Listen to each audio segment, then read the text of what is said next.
Have you ever wondered what games you should keep or you should lose? Find out here at Purge Reviews. Have you ever wondered what games you should sell or you should use? Find out here at Purge Reviews. Find out on our top 10 list what games you cannot miss. Don't forget to subscribe to Purge Reviews.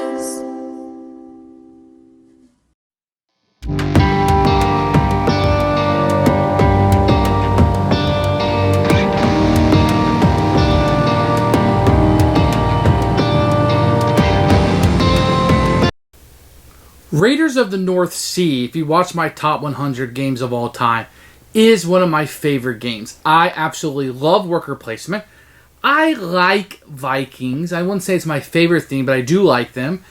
But when you put this together with a unique aspect of worker placement, this is one of the best worker placement games. This is one of the best Euro games. This is probably the best Viking game. Yes, I've played Blood Rage.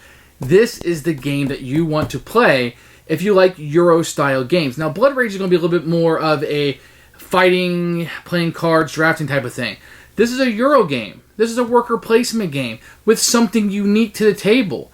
This is the kind of game that you want to support. This is the kind of game that you want to see get made. And this is a type of quality game with quality components, with interesting decisions to make that we should be striving for in this industry.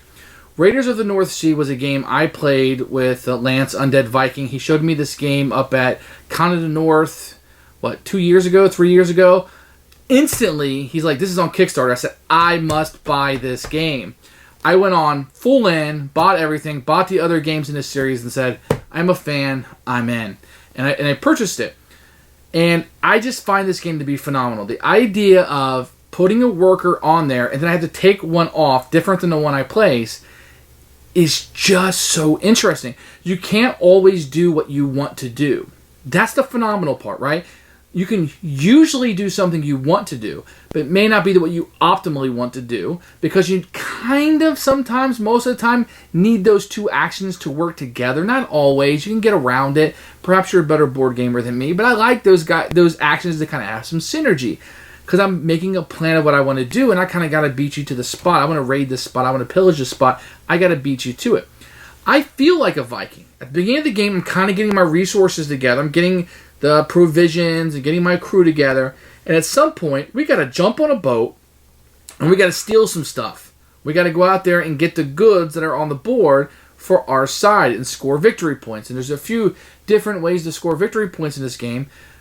But it's going to come down to making my crew the best, or good enough, not the best, good enough, right, to accomplish the goals that I'm looking for in this game. Now, this isn't a heavy Euro game. This is probably light to medium, right? It's a worker placement game. If you played this before, you kind of have an idea what's going on. We're going to get some resources. We're going to try to turn those resources into victory points, right? With this one, you kind of have that whole card play with it with the crew. I find this game to be phenomenal. If you like Euros at all, this is a game to bring to the table. This is a game to back. I don't believe it's ever been in stores. If it has, I apologize. But this is a game on Kickstarter that you're absolutely going to want to pick up. I have not been given Raiders of the North Sea. This is a game I purchased on my own. I absolutely adore this game. And I wish this game had more publicity going on. I wish this game was in more gamers' hands, because a lot of times I think that we might play some inferior games that something like this could just kind of blow it out of the water. And I think it was played more. This pick one up and put one down and pick one up is not something that I've seen a lot. And it's so simple, and yet so many good decisions come out of it. And I feel like I'm a Viking. I feel like I'm building my crew up. I feel like I'm getting these goods, and I'm transferring these goods into the points that I need, which is, people chanting my name and making songs about me and talking about how good of a Viking I am, etc. And it just works in this game. And I think a lot of times with Viking games, they're Ameritrash and they're rolling some dice, or the theme is just kind of there. With this one, it really feels like Vikings. It's not Valhalla and the gods and the mythology, but you could even look at this as like a caricature of real Vikings going out and doing these things, right? I highly recommend this game. I think if you like Euro games at all, this game should be in your collection. This is one that you should seek out and purchase and play and share. I rarely say that. I rarely say that a game should be shared. I think this one should, because it wasn't put out by a huge company that everybody kind of knows about. This is a game that's kind of being independently published. That is wonderful. This is what Kickstarter is about. This is what putting our products out there and saying, hey, come play this, come fund this. This is exactly the type of game that we're designing all of this for. There's a lot of games that get designed that you feel like are half-baked. This is one of the most phenomenal games. The fact that it's not in the top 25 of BGG is only because I think most people haven't played this, or a lot of people haven't played it. It's that good. I really, really like this game. If you watch my top 100, you will see exactly where it lies. This game is phenomenal. Pick this one up, play it, share it with your friends, and before you have to ask, yes, it's a keeper. This is one of the best I've played.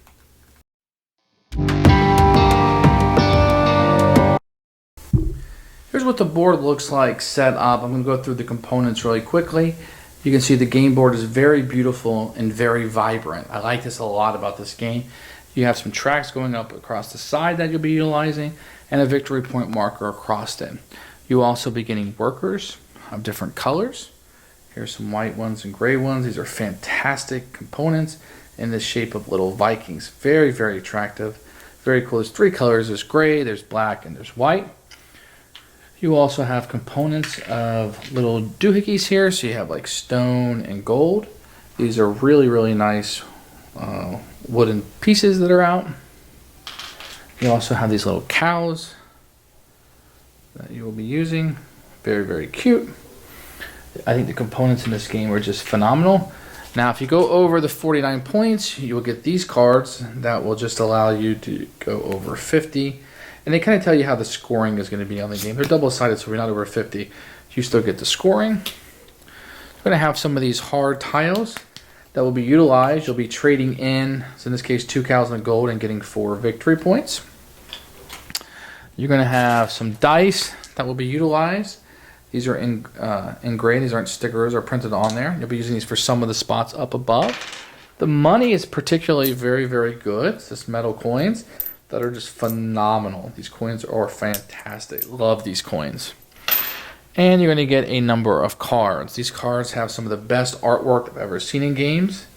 You'll see the cost that they'll have, the attack value, and each card will have 2 choices. And this will be a gameplay, so I'm not going to explain it now, that you'll be utilizing. So 2 different powers. I just love the artwork. Some of these will repeat. You'll see that because I'm sure it's for balance issues, but I just absolutely adore the artwork in this game.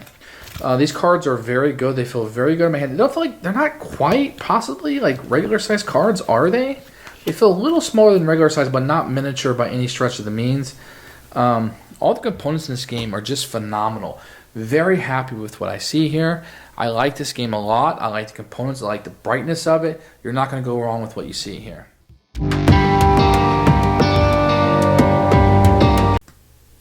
The rules for Raiders of the North Sea, I don't know who wrote the rules or who edited them, but I mean, I wish more people would play rule books like this. Like, I love pictures of setup with the components. Like, why that isn't mandatory in all games.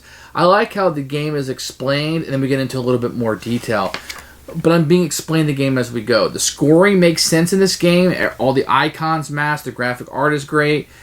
The rules just make sense, and it comes across in the game, and it makes it easier to play. At the back, you have the scoring, which is very simple, just a half a page. You got some clarifications on what the areas do, and on the back, you have a little bit of a cheat sheet of what the icons do. You couldn't ask for more. Fantastic.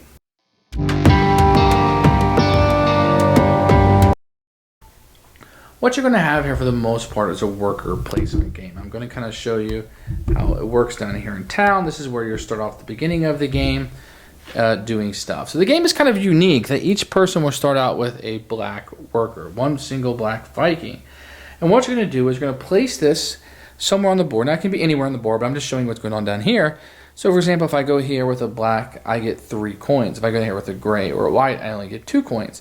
So once you place a worker, you get to take the actions there, just like a normal worker placement. But where the game gets interesting is now I have to take another worker, not the one I just played, but another worker, and I get to activate this spot by taking it off. In this case, draw a card. And so this spot becomes available for the next player to place a worker here, but not to take a worker off. So each time you play, each round, you're going to be taking 2 actions, right? You're going to be placing a worker down and taking that action, and then taking a worker off and taking that action. So each round you're going to get 2. Well, as the game proceeds and you're able to get your items here, you will then go out here to either raid or pillage or whatever you're going to do. Now these spots are fairly easy to see. Here it takes 3 provisions, which are these little cardboard things you will be collecting. And you get those in the town on the worker placement spots I just showed you. And you have to have at least 2 crew. And that's where these cards come into play. So you'll be playing these cards. Here's the cost to play it. And this is their attack strength when you do, and the power you get. So you can either play a card in your crew, so you gain 1 victory point when raiding a monastery, or if it's a one-time play, you lose 1 livestock to gain 1 iron. And that's how they all work. So this guy, pay 1 less provision when raiding an outpost, or for one time, if you play it using this icon, you gain 1 provision and 1 silver. Gain 1 additional silver in the silversmith. That's if he's part of your crew, or one time lose 2 silver to gain 1 gold. So they all do a little bit different. So you'll be getting some of those cards in front of you in order to do this. And this one only requires 2. You'll see this one requires 3. And if you get all the way to the top, you'll see that one requires 4, and this one requires 5 crews. So your crew will be getting bigger and bigger. And as your crew gets bigger and bigger, you can go out further and further. So let's take a look, just a very simple explanation here about what's going on.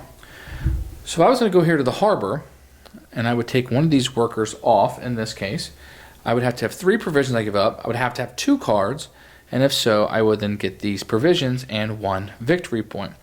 But I have to have at least a score of 3 in order to do so. That means my attack has to be at least 3 because they can defend up to that amount. And that's just kind of how it goes. So you take turns and you're trying to get these goods and stuff, if you will. And a lot of times you'll use these spaces down here to turn it in. So I can turn in 2 cows and 2 gold to get 6 victory points. That's another way that you can get victory points as opposed to just going out on the board. So the game is really a worker placement game. That interesting mechanic of putting one on and taking one off is very unique. It's very phenomenal. I like it a lot. It really makes this game, and from the moment I played this game, I absolutely just fell in love with it. There's a few other things going on in the game. I just want to kind of give you the flow of the game more than explain the game. I plan on doing a playthrough of this one, but I wanted to give you an idea of what you're doing in this game. Who should buy this game? Obviously, if you saw the conclusion, if you're here, you know that I'm fairly excited about this game. You watch my top 100, you know that I adore this game and I really like it. And I feel like it's one of the hidden gems that people haven't played and haven't heard enough about. I mean, there's a lot of games that people hear about that maybe we shouldn't hear as much about when compared to this one. Who should buy this game? Most gamers. I think this is the Viking game. I think this is the Viking game you should have in your collection. I think a worker placement. I think it's probably top 5 or 6 worker placement. I think it's probably one of the best worker placement games for the weight of it, right? You're not looking at the heavier ones like Caverna, Feast of Odin, those that are really heavy, but you want to stay kind of in that light to medium, more medium weight, then this would be it. And it's just phenomenal. If you're not sold on this after watching this review, seek this game out and play it, and your mind will be changed. That simple thing about the card play and placing a worker and picking one up, it doesn't sound like much, and you might not be sold. Maybe you are sold, and maybe you're not. But if you're not sold, I'm telling you, that leads to so many interesting decisions. And it's not just about placing somewhere to block somebody, because you got to open up a spot for somebody else to utilize. So it's not only what you want, it's what the other person at the table doesn't want. And that leads to so much in this game because you're doing it twice per turn. And you don't really have a lot of analysis paralysis because you kind of know what you need. And you know there's only a few ways to get there. And that spot's not available that you need. So you got to have a backup plan in this. So phenomenal game. I would tell you, listen, I don't say this a whole lot. It's a handful of games I say this about. This is one you can be self-assured that you can purchase sight unseen if you like worker placement games, and you will probably like this game. Okay? I'll leave it at that. Absolute keeper for me. Check this one out, people. Don't let this one go by. This is one to keep.